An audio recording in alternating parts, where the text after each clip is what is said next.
Low oil prices may be great when you're filling up your car, but they're creating intense pain in states that depend on oil. And nowhere is that more the case than in Alaska, where crude is the state's lifeblood. Scott Cohn is in Juneau with a look at what the state's doing to cope. When Sarah Palin was governor of Alaska, it was practically a no-brainer. The chant is drill, baby, drill. With Alaskan oil at more than $120 a barrel back then, the state was sitting on a liquid gold mine. But for the current governor, Bill Walker, things are a lot more complicated. With the price of oil coming down, there's no shock absorber for that. So it's very dramatic. Prices have fallen roughly 70% from their peak. Producing oil in Alaska is a money-losing proposition. The average cost to produce a barrel of oil before we pay any tax, whether it's to the federal government or to the state government, is about $52 a barrel. Oil companies are cutting jobs and production.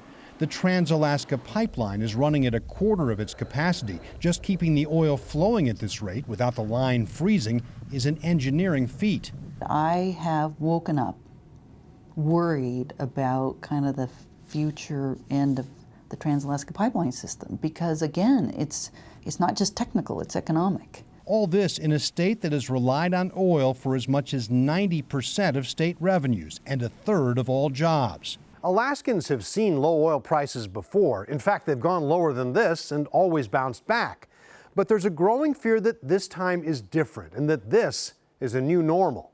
Not only is demand down, Alaska faces new competition from shale oil. So with the state facing a $4 billion budget gap and the legislative session going into overtime, the governor has proposed a sweeping plan to make the state less reliant on oil. It won't be decoupled, but it'll go from 90% dependent down to 21%. It would use earnings from Alaska's already accumulated oil wealth, the $50 billion so-called permanent fund.